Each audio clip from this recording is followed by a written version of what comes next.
FIA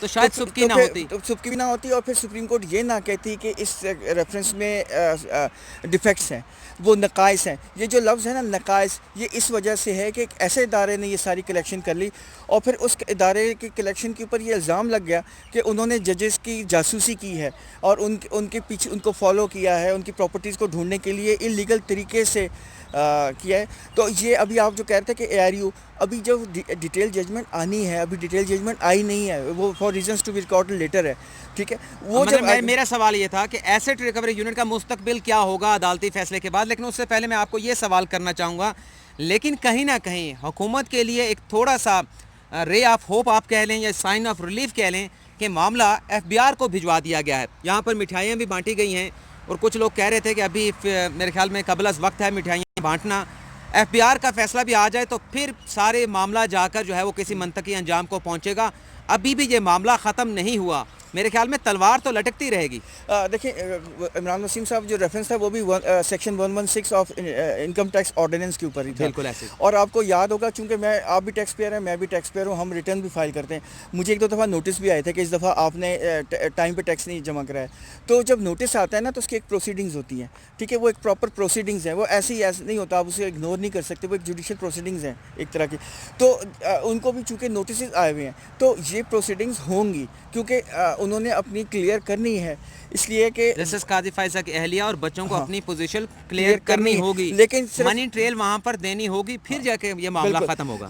جو وسیم صاحب کل جو ان کی اہلیہ جو آئی تھی وایا انٹرنیٹ جو آئی تھی وہ ویڈیو لنک کے ذریعے انہوں نے ڈاکومنٹس دکھائے تھے. بظاہر تو ہم یہی اب ہم ان پہ کیوں شک کریں، بظاہر تو یہی لگ رہا ہے کہ ان کے پاس ڈاکومنٹس ہیں تو وہ ظاہر ہے وہ وہاں پیش کر دیں گی. وہ پروسیڈنگز اگر وہ سیٹسفائی ہوا FBI تو ختم ہو جائیں گی. اور اگر سیٹسفائیڈ نہ ہوا تو عدالت نے کیا ڈائریکشن جاری کی؟ عدالت نے یہ کیا کہ اگر سیٹسفائی نہیں ہوئی تو وہ سیکرٹری سپریم جوڈیشل کونسل کا ایک رپورٹ دے گی 100 دن کے اندر. وہ رپورٹ جو ہے وہ چیف جسٹس جو چیئرمین ہوتے ہیں سپریم جوڈیشل کونسل کے ان کے سامنے رکھی جائے گی. اگر چاہے سپریم جوڈیشل کونسل تو وہ انیشیٹ کر سکتی ہے دوبارہ ریفرنس کو، لیکن اس دفعہ وہ سو موٹو کرے گی، یہ حکومت کا ریفرنس پہ نہیں. اور اس کے جو ہے نا ایلیگیشن یا جو بھی اس پہ مس کنڈکٹ کے ہوں گے وہ خود وہ لگائیں گے. وہ جو بھی ان کے خلاف ایلیگیشنز ہوں گی وہ سپریم جوڈیشل کونسل کی اپنی ہوں گی. وہ ضروری نہیں ہے کہ وہی ایلیگیشن ہو جو گورنمنٹ نے لگائی تھی، اس سے سخت بھی ہو سکتی ہے، اس سے ہلکی بھی ہو سکتی ہے. بیسیکلی وہ مس کنڈکٹ پہ ہوتی ہے. تو لیکن وہ ایک دور کی بات ہے. جب تک ایف بی آر اپنا ڈیسیجن نہیں دے گا تو ہم ابھی یہ نہیں کہہ سکتے کہ لیکن یہ تو کہہ سکتے ہیں کہ جو سوال اٹھائے گئے تھے لندن کی پراپرٹیز کے حوالے سے، سورس آف انکم کے حوالے سے، منی ٹریل کے حوالے سے، وہ تو وہاں پر موجود ہے نا. ابھی دیکھیں کل جو اپیئر ہوئی ہیں ان کی اہلیہ تو ان کا تو یہی کہنا تھا کہ یہ جو کچھ بھی ہے یہ میں نے اپنی محنت سے اپنے پیسوں سے بنائی ہے. بلکہ ناظرین کو یہ بھی بتا دیتے ہیں کیونکہ بہت سارے ناظرین کے کل جب ہم نے ویڈیو کی تھی تو انہوں نے پوچھا تھا ہاں یہ تمام ڈاکومنٹس تو بتا دیے، لیکن یہ نہیں بتایا گیا بیگم صاحبہ کی جانب سے کہ یہ پیسے کمائے کہاں سے گئے. ایک تو وہ جاب بھی کرتی تھیں لیکن ظاہر سی بات ہے جو جابینز ہوتا ہے اس کی جو سیونگ ہوتی ہے وہ اتنی زیادہ نہیں ہوتی، لیکن 1100 ایکڑ زرعی زمین ان کی ہے، وہ بھی انہوں نے ان کے خسرہ نمبر وغیرہ بھی بتائے تھے. لیکن فی الحال جو میں سوال کر رہا تھا یہ معاملہ ابھی کسی کروٹ بیٹھا نہیں ہے. حکومت کا ریفرنس ضرور خواہش ہوا ہے لیکن پروسیڈنگ چلیں گی. منی ٹریل کا سوال، انکم کا جواب، یہ تمام آپ نے ایف بی آر کو دیں گے، اسے مطمئن کریں گے تو پھر اسی سارے معاملے سے جان چھوٹے گی. عمران صاحب ایک میں اس میں چھوٹی سی ایڈیشن کر دوں. میری جو اپنی انفارمیشن ہے، مجھے ایک صاحب نے جو ان کے دوست اس زمانے میں انہوں نے بتایا تھا کہ جب ڈالر 9 روپے کا تھا نا، $1 9 روپے کا تھا، تو اس وقت ان کی اہلیہ کی تنخواہ 1 لاکھ روپے سے بھی زیادہ تھی. ٹھیک ہے، تو وہ خاتون ہیں، ان کے مطلب وہ لینڈڈ خاتون ہے، اور بلکہ انہوں نے کوئی پراپرٹی بھی 2 کراچی کی بیچی تھی، 2 پراپرٹی ان کی بیچی تھی. اور ان کا یہ بھی کلیم تھا کہ اسلام آباد کی ایک 500 گز کی جو پراپرٹی ہے اس کی ٹوٹل ویلیو جو وہاں میری پراپرٹیز ہیں اس کے برابر ہے.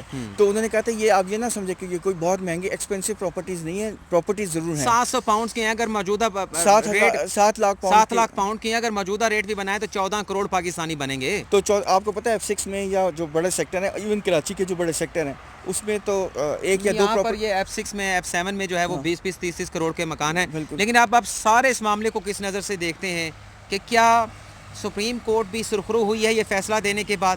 دیکھیں سپریم کورٹ نے تو یہ بار بار کہا ہے کہ جج صاحب اکیلے ٹرائل پہ نہیں ہے، یہ پورا ایک انسٹیٹیوشن ٹرائل پہ ہے.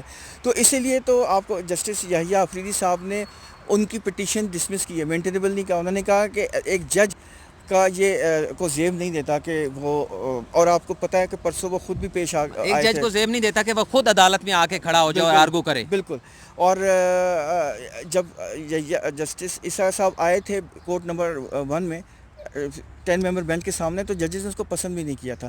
یہی بات اگر منیر ملک صاحب جو ان کے وکیل ہیں وہ کرتے تو بہت اچھا سمجھا جاتا، کیونکہ میسج تو جو خاتون اہلیہ کا ہے وہ تو ڈیلیور ہو، وہ بھی کر سکتے تھے، وہ بھی کر سکتے تھے. تو اسی بنا پہ انہوں نے اس کو ڈسمس کیا. ادروائز لیکن جو کوشمنٹ ہے وہ تو یونینیمس ہے، وہ تمام ججز نے کی ہے. تو بیسکلی تو یہی ہے کہ اٹیک آن جوڈیشری تھا، جس کا انہوں نے اپنے آپ کو کوشش کی ہے کہ دفاع کریں.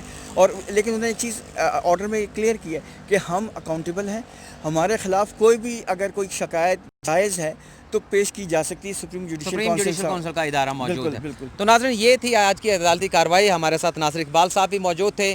تو یہ معاملہ سپریم کورٹ سے فی الحال یا سپریم جوڈیشل کونسل سے تو فی الحال ختم ہو گیا، حکومت کا ریفرنس ختم کر دیا گیا ہے. لیکن اس ریفرنس میں جو الزام لگائے گئے تھے وہ آپ کہہ سکتے ہیں کہ کسی نہ کسی شکل میں وہ ابھی بھی موجود ہیں. کیونکہ کل جب بیگم صاحبہ عدالت میں آئی تھیں، انہوں نے جو ڈاکومنٹس دکھائے تھے، بظاہر جو ویڈیو لنک پہ ڈاکومنٹس دکھائے گئے وہ اوریجنل لگ رہے تھے، وہ کلر فونٹ میں تھے. لیکن عدالت نے بھی کہا تھا کہ ہم آپ کے ان ڈاکومنٹس پر فیصلہ نہیں دے سکتے. فیصلہ دینے کی اتھارٹی یا تو ایف بی آر ہے یا پھر سپریم جوڈیشل کونسل ہے. اور آج جب یہ ریفرنس کالعدم قرار دیا گیا تو عدالت نے یہ مناسب سمجھا 7 ججز نے کہ یہ معاملہ ایف بی آر کو ریفر کر دیا جائے. یہ معاملہ اسی طرح سے جو ہے وہ نہ چلتا رہے، یہاں پہ اسے نہ روک دیا جائے، بلکہ اس پر بھی کوئی فیصلہ آنا چاہیے، ان سوالوں کے جواب آنے چاہیے. اور اسی لیے 75 دن کا وقت دیا گیا ہے ایف بی آر کو کہ 75 دن میں اس معاملے پر فیصلہ کر کے سیکرٹری سپریم جوڈیشل کونسل کو رپورٹ دی جائے.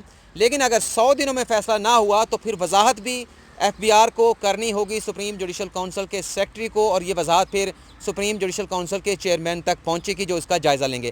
آج کی ویڈیو میں اتنا ہی. ناصر اقبال صاحب سے بھی اجازت چاہوں گا اور آپ ناظرین سے بھی اجازت چاہوں گا. اگلی ویڈیو میں کسی نئی خبر کے ساتھ حاضر ہوں گا. اللہ حافظ.